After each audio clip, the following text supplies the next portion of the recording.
5 ay əvvəl həyatımın ən böyük arzularından birini gerçəkləşdirdim. Qarabağı ziyarət etdim.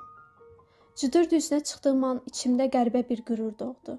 Sanki torpaq özü pıçıldayırdı ki, bura əsrlər sonra yenidən sahibinin nəfəsini hiss edir. Şuşanın tarixi gözəlliyi, Ağdərənin və Laçının möhtəşəm təbiəti haqqında nə qədər danışsam, yenə də azdır. Xocalda isə torpağın içində bir hüzün, bir susqunluq vardı. Sanki o torpaq keçmiş faciəni unutmasa da, bir növ dinclik tapmışdı. Xankəndidə qarışıq hisslər yaşadım. Sanki bura dayanmadan yağış yağmalıdır ki, düşmənin izi tamamilə silinsin. Doğrusunu desəm, bütün bu yerlər məni həyəcanlandırsa da, özümü tam doğma hiss etmirdim.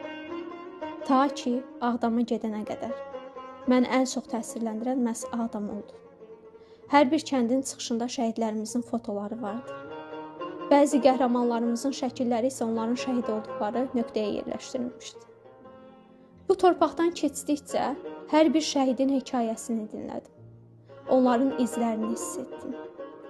Və illər boyu babamın dilindən eşitdiyim, mənim üçün hər zaman sirli və doğma olan baba yurdunu ziyarət edə bildim.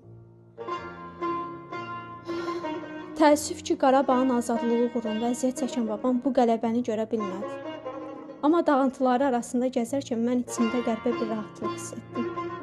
Sanki Ağdam yenidən nəfəs alırdı.